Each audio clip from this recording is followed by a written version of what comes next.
Chapter 62-69.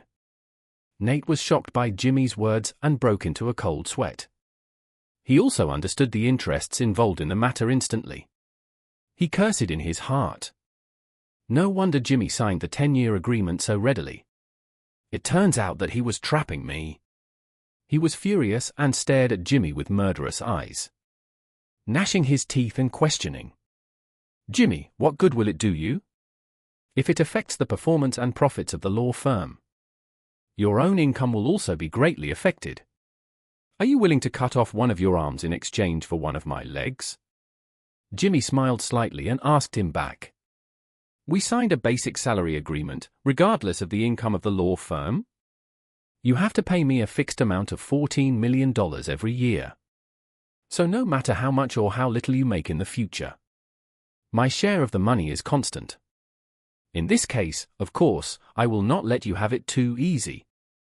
Nate suddenly remembered at this moment that Jimmy, the BA5 tar, did not accept the options he gave him, but used the options to discount the annual cash dividend of $10 million. Foolishly, he thought he was too narrow-minded and only looked at the present.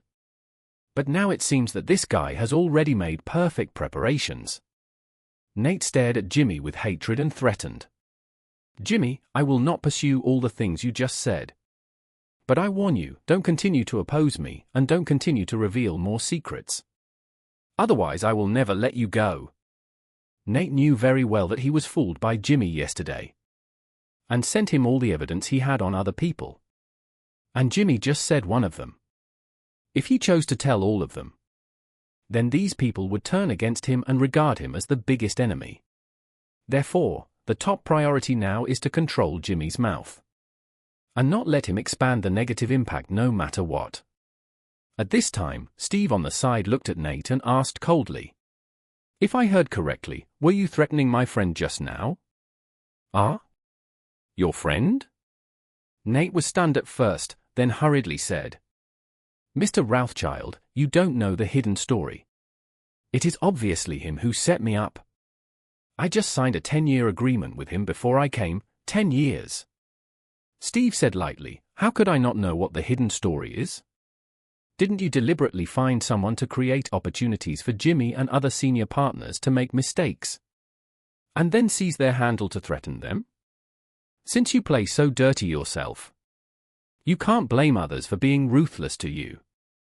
After that, he looked at Jimmy and said loudly, Jimmy, since you already know a lot of hidden stories of your law firm, and now the core members of your law firm are basically here, you might as well talk to everyone about what you know, so that everyone can recognize the true face of Ellis Law Firm. Okay. Jimmy was waiting to add insult to injury, and seeing that Steve said so, he immediately picked up the microphone on the conference table and was about to speak. Nate was extremely horrified. He never thought that he had originally intended to use these secrets and the 10-year contract to stabilize Jimmy. But Jimmy turned around and wanted to expose him and whip his corpse. If all those secrets were really revealed, these senior partners would probably hate him to the bone. If they wanted to leave his law firm, how should he deal with it? Expose all their secrets and then arrest them all? In that case, it would inevitably cause a shock to the entire American legal industry.